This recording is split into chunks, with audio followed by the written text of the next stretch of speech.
Hi viewers, మనము ఏమనుకుంటామంటే దేవుని యొక్క క్రియలు, దేవుని యొక్క అద్భుతాలు, దేవుని యొక్క ఆశీర్వాదాలు మన జీవితంలో రావడానికి కొన్నేళ్ళు పడతాయి, చాలా టైం పడుతుంది అని చెప్పేసి చాలామంది వాటి గురించి ప్రార్థించరు, అడగరు. సో ఈ యొక్క ఆలోచన మనము దేవుని నుంచి పొందుకోవడాన్ని మరి దొంగలిస్తుంది. It's robbing us to receive from the Lord. మరి బైబిల్లో ఒక వచనం ఉంటుంది, ఇదిగో మీకు ఒక మర్మము తెలుపుచున్నాను, మనమందరము నిద్రించము కానీ నిమిషములో ఒక రెప్పపాటున రబుర మోగగానే మనమందరము మార్పు పొందుదుము. హల్లెలూయా. అయితే ఇక్కడ యేసు ప్రభువారి యొక్క రాకడ గురించి మరి బైబిల్ సెలవిస్తుంది. అయితే ఏమవుతుందంట, దేవుని యొక్క మహిమ శరీరము మరి ఆయనకి నమ్మిన వాళ్ళకి అప్పగింపబడుతుందంటే ఎలా మార్పు చెందుతారంట, కడబ్రువ మోగగానే రెప్పపాటున, ఇప్పుడు నేను ఇలా అంటున్నాను, ఇలా అనేలోపు మన శరీరాలు మారిపోతాయని ఉంటుంది. So God can do things even in a split second. మరి ఒక క్షణంలో, అరక్షణంలో కూడా దేవుడు అద్భుతాలు చేయగలడు. అయితే ఏంటి అంటే చాలామంది దీన్ని నమ్మడానికి ఇష్టపడరు. ఎందుకంటే నమ్మి డిసప్పాయింట్ అవ్వడం కంటే నమ్మకుండా ఉంటే ఓకే కదా బ్రదర్ అంటే. సో మీకు ఒక అద్భుతం చెప్పదలుచుకున్నాను. ఏంటంటే బైబిల్లో జరిగిందే.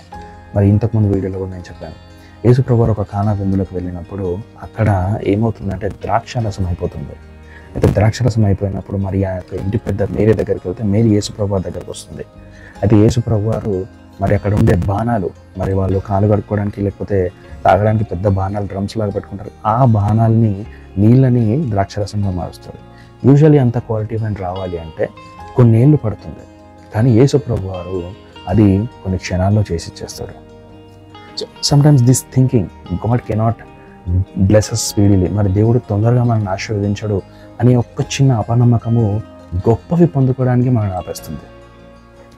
ఏంటంటే సమయం, మరి ఒక్క మాట, దేవుడు సమయబద్ధుడు కాదు. God doesn't bound by time, God lives out side time. మరి దేవుడు ఉన్న చోట సమయం అనేది ఉండదు. మరి ప్రకటన గ్రంథంలో ఉంటుంది, ఆఖరి రోజుల్లో మరి ఒక దూత వచ్చి సమయం అనేది తీసేస్తుంది అనమాట. అప్పుడు సమయం అనేది ఉండదు. there will be no future, there is no past, future, everything will be now. ప్రతి ఒక్కటి నేడే అన్నట్టు ఉంటుంది.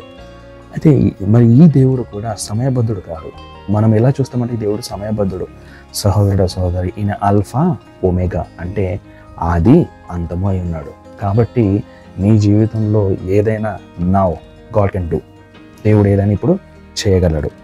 అయితే ఏంటి అంటే సమయాన్ని ఆపగలవచ్చా అని అడిగితే బైబిల్లో ఒక దగ్గర ఉంటుంది. ఒక దగ్గర ఏంటి అంటే యెహోషువ అనే ఒక మరి విశ్వాసి, మరి ఒక భక్తుడు ఏం చేస్తాడంటే ఒక యుద్ధం చేస్తుంటాడు. యుద్ధం యొక్క రూల్స్ ఏంటంటే సాయంత్రానికి యుద్ధం ఆపేసేయాలి రాత్రి అయితే.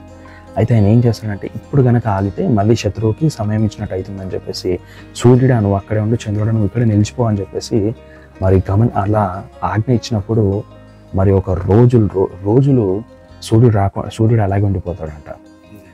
సో అక్కడ సమయం అనేది ఆగిపోయింది బైబిల్లో.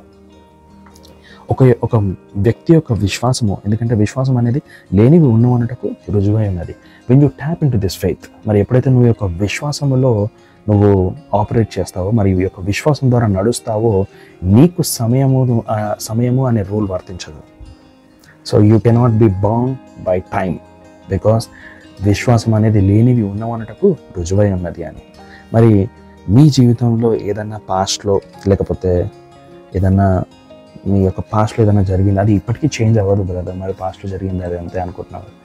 ట్రై దిస్, ఆస్క్ గాడ్, దేవా మరి నీవు ఆల్ఫా ఇంకా ఒమేగా అయి ఉన్నావు కదా, మరి నా జీవితంలో ఈ యొక్క గాయం జరిగింది, దీన్ని నువ్వు మార్చగలవా తండ్రి అని మీరు ప్రార్థించండి. ఆయన నుండి మీరు ఖచ్చితంగా జవాబు పొందుకుంటారు. హల్లెలూయా.